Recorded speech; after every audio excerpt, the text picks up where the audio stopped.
Today, I'm joined by my buddy, Matt Barcus. Matt is the founder of Precision Executive Search, a professional search and recruiting firm specifically geared towards consulting engineered firms. And today, Matt and I are going to talk about his journey of becoming a recruiter, his journey of becoming an entrepreneur, running his own business, as well as some of the success he's had after implementing the relevant recruiter method. Matt, thank you for taking the time and being here with me today. My pleasure. Looking forward to the conversation. Awesome. For those of you who are with us live, if you can just go ahead and give us a like or a comment, let us know that you can hear us, make sure that our sound and quality is all good to go.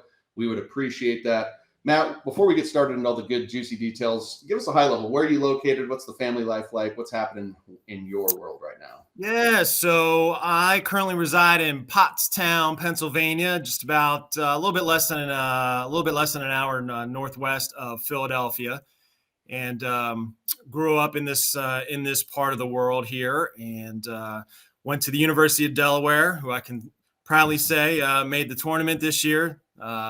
They held their own the first half, but ended up losing the second half. But they had a formidable opponent in Villanova, who we often root for here anyway. So, so I live out here. I've been married for 24 years, have three beautiful daughters, one who is a senior here at the University of South Carolina. She will be graduating this May and moving out to Austin, Texas. Got a job out there, so she's excited about that. We're excited about that. Have a middle daughter, Paige, who is a sophomore at Fordham University in New York. And then my youngest daughter, Bradley, graduates from high school this year, and she will be a freshman at the University of Tennessee next year. So looking forward to that. Always loved going down to South Carolina and going to SEC football games. So that was fun. I get to continue that in Knoxville. So looking forward to it. Let's say you get some SEC football country. That's good stuff. Good choices. Yeah, absolutely. I'm a big NFL guy and had never been to NFL games, but going down into the SEC and the tailgates and the games and all the students, it's a blast. Yep, absolutely. That's awesome. That's great to hear. So, Matt, tell us a little bit about how did you get started in the recruiting industry? Well, probably like most of my peers, fell into the industry, I'll say, is what I like to say happened. So I actually graduated with a degree in hotel restaurant management and moved out to Phoenix. My wife graduated from ASU, so I moved out there and thought it was a perfect spot, the hotel business, the resort business. So, but I did that for about 3 months and realized it wasn't for me. And then kind of messed around with some other things, some property management stuff. And then I always tell people I had like a midlife crisis at the age of 24. And because I just didn't know what I was going to do with my career, and had answered an ad in a newspaper, and went interviewed with a local recruiting firm out there in Phoenix. And honestly, I don't think I even knew what a headhunter was. And I was hired there to be a recruiter focusing on civil engineering, which I didn't even know what a civil engineer was, but they had one other person there that took me under their wings. And so I worked there for about 4 years, 3.5 years out there in Phoenix, and was very successful and ended up, my boss had left. So I ended up, building the group to like 2 or 3 different recruiters in that, focusing on civil engineering. And then after about 3.5 years, in 2001, we decided to move back here to southeastern Pennsylvania. It's home, both for me and my wife. We both grew up here. All our family was here. And so I actually ended up telecommuting for that same company, back in 2001. But, working from home or remotely back then was completely different than it is now. Yeah. So I did that for about 6 months and decided there was really no benefit or value, at that point, because it was just me and I didn't really have any support here. And I just said, well, I had pretty much developed that, all my clients myself. So I knew they were loyal to me. So, I talked to some of them and felt like I had their support. So I went off on my own. And, figured better off keeping all the money than splitting half of it, with with them out there. So that's, Precision Executive Search started in September 1st, 2001. So it was funny. I was listening to one of your podcasts the other day with Jay Fudikar, and he started his business right at the beginning of the pandemic, or right before it. And, I started mine September 1st, and 11 days or 10 days later, the world shut down. Right. So that was kind of an iffy period there, not the way you necessarily want to start your business, but grinded through it and have just been rocking and rolling ever since. So, been doing this now for 25 years, in business for, 20 years now, 22 years now, Right. and focusing exclusively on the civil engineering profession. So, and that's all I've ever done. So whether it's, I was going to say that's really interesting. I didn't realize that you've only ever recruited civil engineers. That was it. It kind of, again, not knowing what a recruiter was and not knowing what a civil engineer was, for me to get started in that, in that realm, and just carried that on for the past 25 years. I was able to luckily pick it up pretty quickly. And so whether they're, land development engineers, highway engineers, bridge engineers, and do work for different consulting engineering firms all across the country. They range in size from, I've had clients, I think probably as small as 10 or 15, up to, right now I'm working on a retained search for a global client that has 30,000 employees. So it's been a wonderful journey. It's been great for me and my family. I love the flexibility of, being in business for myself, and have really, I think, developed a wonderful, and I'm very grateful for the clients that I have. Many of them I've worked with for, more than a decade, and, pick up a new one, new clients here and there along the way. And then you end up dropping some off, some come and go, but I've been, have a really good base of clients that do a very nice job of keeping me very busy. Yep. That's awesome. So what were some of the biggest challenges that you faced kind of when you went from working under somebody else into starting and growing your own practice? Well, I think I'm a very competitive person by nature. So when I started recruiting in the agency I was working for out there, it was a very competitive environment. I mean, there was a big whiteboard in the middle of the bullpen, and you knew exactly where you stood compared to everybody else. Right. So that was always a fire for me. So that was always competitive there. So I think kind of losing, that kind of peer group that can keep that fire under you. So that was a little bit of concern initially, but that changed real quick. I mean, when you have clients that are calling on you and relying on you to, to fill roles within their organization that are going to make sizable impacts, that's enough heat for me. So I feel that, and because you want to satisfy your clients at the end of the day, right? And so I think that was a little bit of a challenge for me. But it worked out real well. Like I said, we've got 3 daughters. So, then we're putting through college now. So if that's not enough incentive to be working hard and put that fire under your ass, nothing will. But, right. I think that, and then, there are some ways that we could also work around. Like I had some internal, or my peers there with the company I was working for out there that were also specializing in recruiting civil engineers. So we would do splits and we would feed off of each other, and we'd be able to have a good understanding of other clients and candidates that were available. But I've been fortunate enough to develop some really strong relationships with other independent recruiters like myself that also specialize in civil engineering, where we can do split business. And, whether it's, sharing candidates or opportunities with our clients, or just kind of bouncing different ideas off and still being able to have that camaraderie with a small trusted group of folks. So it took some time to find to find my people, but I found them, and very appreciative of them. And we kind of help support each other, because, if you know anything about recruiting or even sales for that matter, I mean, it's the up and down, it's peaks and valleys. And so, for me, it's just been about kind of keeping consistent all the way through. But, it's good to have some people around you to celebrate your wins and help pick you up when you're down and get you back on track. So. Absolutely. One of the things that really struck out when we first spoke is that you had this clarity of, like, you weren't looking to bring on and build like a big team. And, you were really just looking to maximize, maybe a lack of a better way of putting it, just maximizing your own desk, hungry, eager, competitive, wanting to grow, but you have this boundary. What is it that made you, realize that, hey, I just want to stay kind of lean and mean instead of growing a team, because I think there's a lot of people that kind of maybe feel external pressure that they have to build something big or something like that. And I think you're building something that's great. But what were the motivations for you to decide, hey, like I'm just going to, maximize what I can do personally?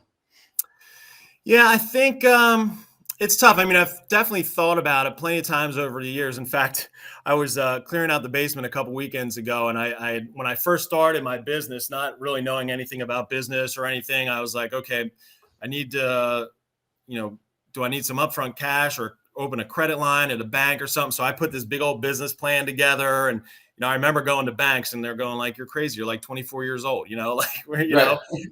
so I ended up, bootstrapping it myself. But in any event, and looking through that business plan, I had all these aspirations of growing this business. And, I don't know if I was just putting that in there to satisfy some banker or something, some grandiose Right. plan or to fill up space or whatever. But I think I probably did. And I thought about it a couple times over the years. But, at the end of the day, it's for me, like, I don't know. I just feel like I don't have the time. Like I feel like I have so much work. I guess it's a double-edged sword, but you have so much work. It kind of makes sense. Oh, why don't you hire people and then you can dedicate people to working on them? But I'm like, I don't have the time for me and my style, the way that I am. I don't have the time to hire somebody and then train them and be on top of them and, checking things. And, I think just having the flexibility of my lifestyle that I have, obviously I've got a lot more time now. The kids are older and for the most part out of the house.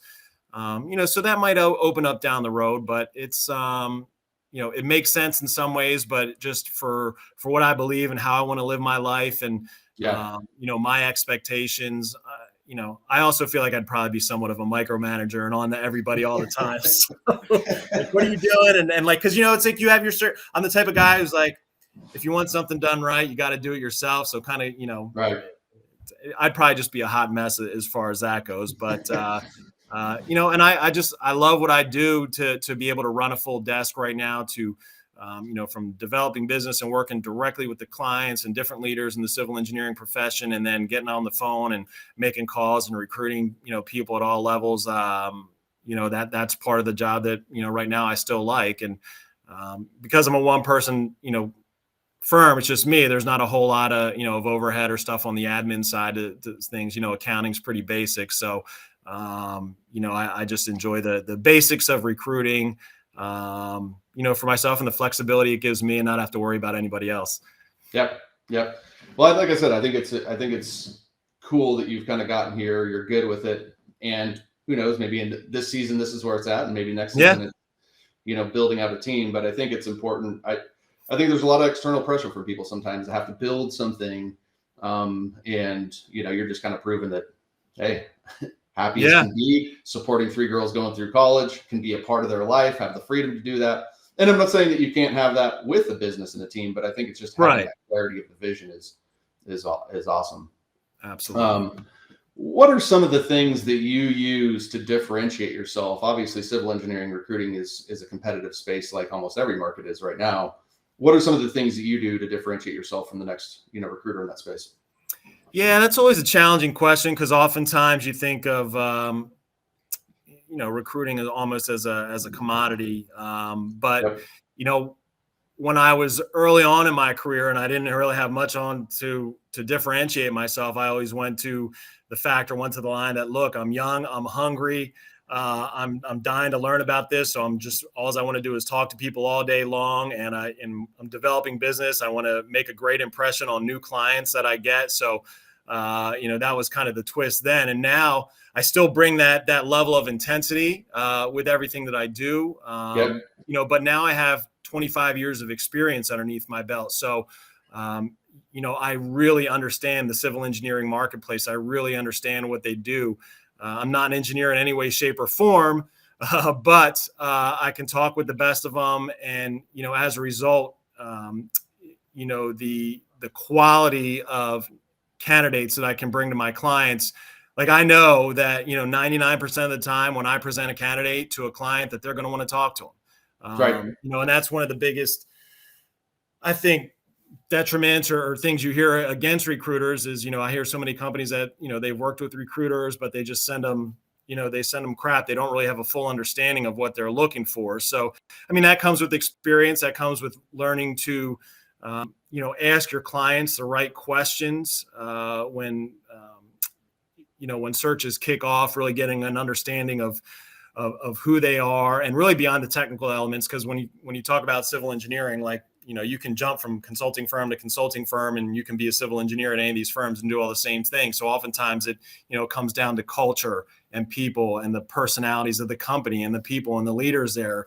That's really what differentiates them. So I have really a good understanding of how to dive in deep with clients. So then I can present that to candidates. So not only am I able to present candidates that fit, check all the boxes from skill set and technical skill sets and specialization and years of experience, all that stuff, but they also come in understanding, okay, this is the kind of the opportunity presented me is definitely the kind of company that I'm looking for. And it also rules some candidates out, which is fine, because that's what we don't want to do. We don't want to waste anybody's time. So I think really those are, kind of what differentiates me, from the others. And I think now, just as I continue to learn over the course of my career, I think, I've learned a lot over the course of my career, just from, being in the weeds every day and recruiting, Yep. from reading different books and, working with, different coaches along the way for different things. And, which ultimately led me to you and the Relevant Recruiter program, because going back to, look, it's just me. Right. And I have no interest really in hiring anybody. So how can I become more efficient? How can I further expand my reach for the benefit ultimately of my clients, to be able to bring them, solid candidates to the table? Right. What kind of transitioning into that? I mean, as you were starting to, follow me for a while, I mean, what was the motivation for you personally to reach out and explore working together? Well, I think, I'd probably been following you for maybe 6 months or so, never spoken before, just kind of saw your stuff online or whatever, and would see it pop up on LinkedIn from time to time. And, you begin to kind of buy in and believe and build a level of trust as much as you can, right, from an online presence. Right. So when you reached out to me, I took your call. I felt, there was some level of trust there already. And, the fact that you were able to, I think, offer something that other, coaches that I've worked with, or other, other recruiting coaches that I've worked with, weren't able to offer. Now, I've worked with probably one, maybe two, I think, over the course of my career that were specific to the recruiting profession. And I would pick up some nuggets here and there, from them, but nothing that was really like a game changer. And I felt like, okay, Donnie's not a recruiter. He didn't come up from the Right. the recruiting ranks, but he understands the business, and he knows what it takes to really, I think, broaden somebody's presence online and really ultimately get eyeballs, in order to generate business or generate traction with new candidates. So that's, and again, just how can I be more efficient? How can I do better for my clients without necessarily having to hire somebody? And that led me with you, as I saw some of your ideas and they started to make sense. Got it. Love it. Yeah. Happy you reached out, man. I've enjoyed working with you. And yeah, it's been awesome. And seen some awesome results from that. Going into that, because I know a lot of people, and a lot of what I focus on is on the client side, but you mentioned that a lot of what we're working on, you're using, on the candidate side as well. I mean, what are some of the things that you're implementing and doing that you're seeing a positive result from? Yeah, I think there's two major, wins that I got from, from having worked with you. The first thing is automation, right? Yeah. And, I only have two hands, and, and with me, you can only do so much. So again, how can I be more efficient, and learning, some of the different tools that are out there from an automation standpoint that are working on my behalf and ultimately on my client's behalf in the background, kind of not underneath the surface, if you will, while I'm still doing all my regular recruiting activities. It's almost like having an extra person, working for you. So to be able to use automation to, specifically to, to LinkedIn, to expand my audience and my connections. I grew from, I think when I first started with you, I had about 7,500 followers, and I've just like 200 short of doubling that here now after 6 or 7 months. Wow. Yeah. So that's been great. And, as far as like building those connections and everything on LinkedIn, I kind of have the long approach, right? Of course, I'd love to be able to find somebody right now, but I'm going to be doing this for another, 15 years. So I'm just trying to build my network, knowing that, okay, if I can't necessarily do anything for this person right now or have an opportunity for them right now, who's to say 6 months down the road, 10 years down the road, I might not have something for them. So, Right. So that was the kind of the first win, is the automation and understanding, kind of the best practice as far as that goes to build my network. And the other thing is something that I kind of already knew, but I really learned a lot more through you, and it started to make a lot of sense, after working with you. And that's really content and developing content on a consistent basis on the proper platform. So, I would put a blog up every once in a while on my website. I have a monthly or bi-monthly email that I would send out, and that was great, just kind of like an e-newsletter. And I would put stuff on LinkedIn every once in a while. But what I learned from you is look, I've got 25 years of experience, so I have a lot of knowledge up here that can be of benefit to both candidates and clients. So why not put that out there? So the goal is ultimately, right, become a thought leader, and putting content out there on a regular basis. And I got a lot of stories to tell too. So it's whether it's advice or stories to tell, pitfalls that I've experienced, wins that we've experienced. It's about, at the end of the day, I think social media, and from a marketing standpoint, it's all about eyeballs and attention. So if you can deliver valuable content to your specific audience, it really allows you to better connect. As most people, I feel like, connect on LinkedIn and then they let it go. Right. So through, developing thoughtful content on a consistent basis, you begin almost like me seeing you build this level of trust. Maybe you never necessarily talk to that person.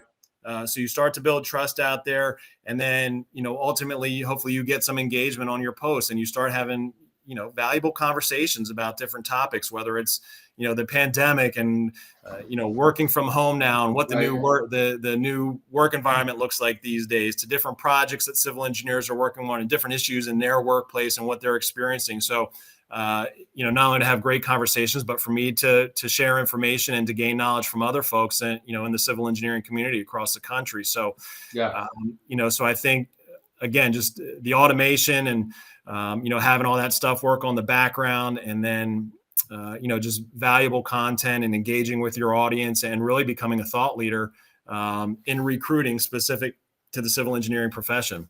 Right. And it's been a great experience. It's been interesting. It's, sometimes I think people are a little bit hesitant, and we've talked about this before and in the group and everything, to just kind of put stuff out there. And I think we are our own worst critics, and nobody is evaluating our content more than we are. And most people aren't even looking at it, 50% in detail as you are. So we're our own worst critics. So it's, hey, you got good stuff, just put it out there. And then, as you practice and the more you do it, the more you understand better how to engage with your audience. You become a better writer or a better video producer if you're putting videos out there, whatever the case may be. So those are really the two, I think, main, big wins that I got out of your program. Awesome. Thank you for sharing that. And Sure. One of the things that people, I think, wonder, like, why content, right? Where does the content even figure into, attracting clients, attracting candidates? And to sum it up, ultimately, that's the trusted authority, you being the expert, you being the thought leader. You've only really been doing this consistently for 6 months now. I mean, can you explain the impact that already what you're seeing from your clients and candidates, and how they view you as a result of you putting yourself out there? Yeah, I think it's interesting just to from an engagement standpoint, just again, going beyond just connecting with somebody on LinkedIn, but maybe just, getting bits and pieces along the way of gathering information with folks that you're, interacting with. And certainly, through both content and the automation in the 6 months that I've been working with you, I think we've done, from the candidate side, I think I've closed about $45,000 worth of placements. And then again, that's just from the automation side going on the back end. And I've got a couple more offers going out right now as well. But from the content. So between that and the content, again, it's about eyeballs and visibility. And I've been, like I said earlier, I've been fortunate enough where I've had tremendous clients that I've worked with for Right. many, many years.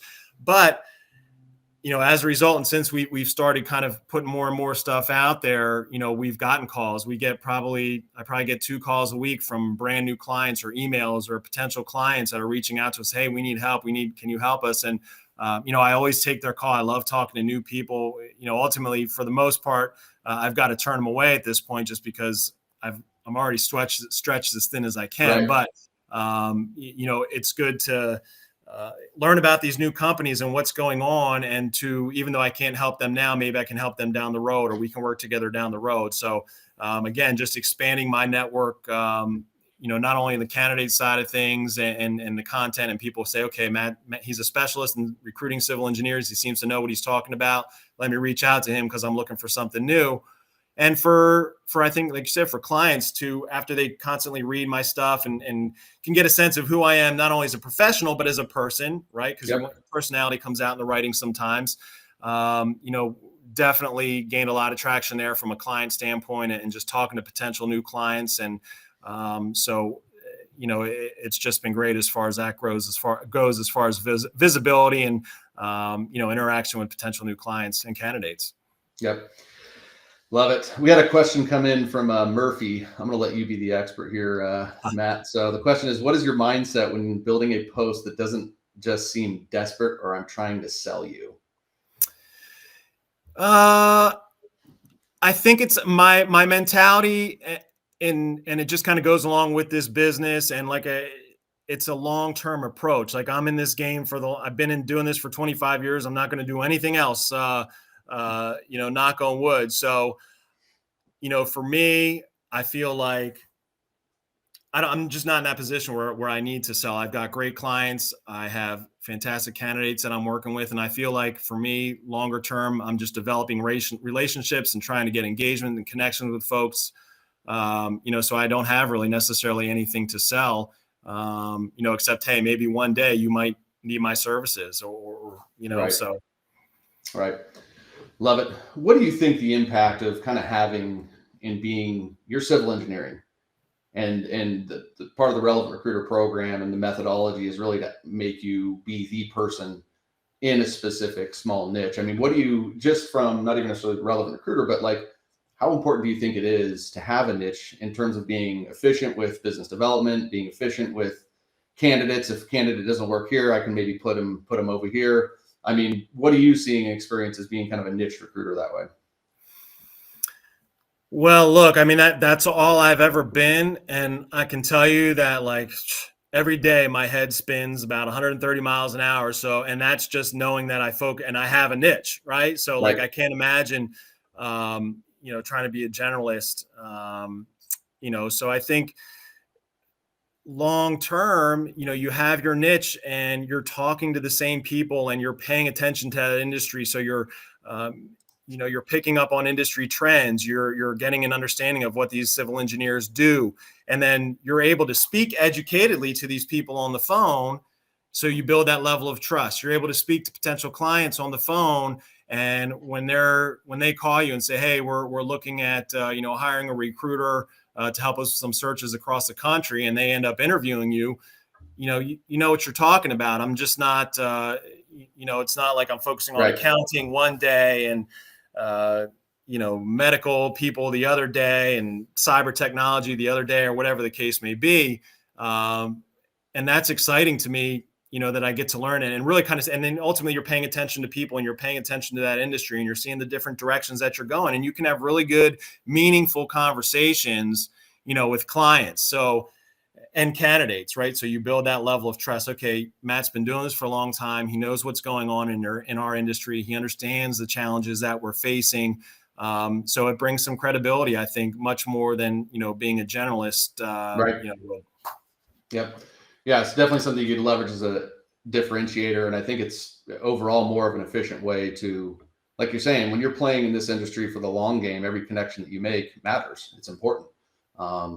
Because at some point they can become a client or candidate. Yeah. And there's not a lack of, and I think this is probably true for most industries. Like there's not a lack of business anywhere. So there's really no need to be a generalist. I mean, pick something Right. and focus on it. We've got an awfully big country here with a lot of talented companies and a lot of talented people. And, obviously everything that's going on in the economy right now, and everybody's hurting for people. And, and kind of going back to your original question too, then you can really kind of stay focused in all elements of your job. So you're focused on your recruiting, you're focused on your marketing, you're focusing on your brand. And again, there's hundreds of thousands of civil engineers across the country. So it's, there's plenty of work just focusing on one niche. Even if I narrowed it down, because I even have sub niches that I work within the civil engineering, underneath the civil engineering umbrella. So, water resources, water, wastewater, land development, traffic, transportation. I could probably make a career just focusing on one of them, but I kind of follow where my clients go. Most of my clients are multidisciplinary civil engineering, so I try and be some value to them. But yeah, focusing specifically on civil engineering across the board, I think it's a great value to candidates and clients. Yep. Yeah. No, I think I think there's a lot of good by owning a niche, becoming the niche expert recruiter, and just building systems and machines around all that stuff. Absolutely. And it's, amazing what you've done, what you're continuing to do. I think a lot of people get inspiration from your story here, Matt. So, you've shared a lot about, how this has kind of impacted your business. And, we've never discussed this, and maybe there's even an answer to this, but I'm going to go ahead and ask the question anyways. But, what about our work together has impacted you kind of more on the personal side? Here's what I like. I think that I love that you're real, you're honest, you hold people accountable. And that's, one kind of disadvantage of working on your own. I didn't mention that, but now you bring it up, you're only accountable to yourself, and so it's not that hard. That's a challenge in and of itself. So I think from taking your teachings and the content and asking us to, being able to deliver certain things in certain amount of time and really diving in deep and then holding us accountable, holding us to the fire. I think that's been great as far as being efficient and getting things done and getting your program up and running sooner than later. And then, the opportunity to, being that you do the 2 Facebook, Facebook group meetings once a week to have other folks, recruiters, like myself, many of whom are independent or maybe have just 2 or 3 people working for them, to be able to bounce different ideas off and share different ideas, what's working, what's not working, provide feedback, and just kind of feel like you're a part of something is a wonderful experience, for me and really getting things through. And because you would teach stuff and then, we would try stuff and then, other people would try different things as well, or maybe they tweak something and say, hey, look what I did here. And so just as far as gaining knowledge, because I've been doing this for so long, and sometimes you just kind of get in your own way and you keep doing the same things over and over again, which is great, right? Because that's worked for me. But, you got to keep progressing those still. So you use all I've learned as this good base. And I knew I had this feeling, I got to do more. I got to get out there more and be able to deliver even better for my clients. So going through your program gave some wonderful ideas for me to be able to do that, especially as an independent, solo recruiter. Yeah. I know when you kind of sign up for a program, you kind of have this idea of what it's going to be going in. I mean, what was the biggest thing that surprised you about working with me or the program or anything like that? Good question. I think that I kind of got in not knowing a whole lot what I was getting into. It was something I needed to just, because you had tossed around the buzzwords of automation and content, and it's like, okay, where's he going to go with this? But I don't know. I don't know if I was excited because I knew the automation was the big thing for me. Like the content I knew in theory, and I knew I wasn't doing it consistently.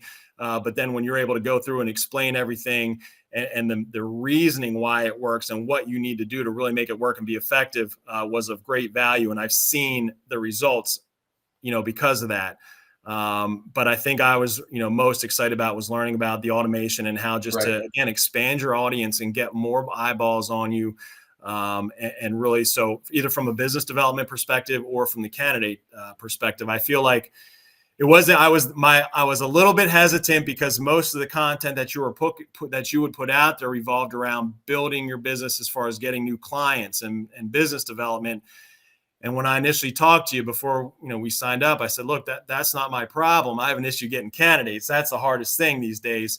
And you had indicated you can take the kind of same approach, in gathering candidates and building connections with candidates. So that's what I was excited about. I had no idea how it was going to work, but it's a super efficient process. It's worked great. And it's paid off already, for sure. And it'll pay off for many years to come. Awesome. Yeah. Kudos to you. You've implemented, I think you were done with the core program within a few months and just. I was excited, man. I was like digging in, it's like, so, some of the people in the group, they have different things come up in their lives that push them back, or, they're just super buried in work. And I was like, man, I just want to get through this. But I'm the type of guy, like when I pay for something, I want to make sure I get everything I can out of it. So make sure I get my money's worth. You were thorough, baby. Yeah. You were thorough. I loved it.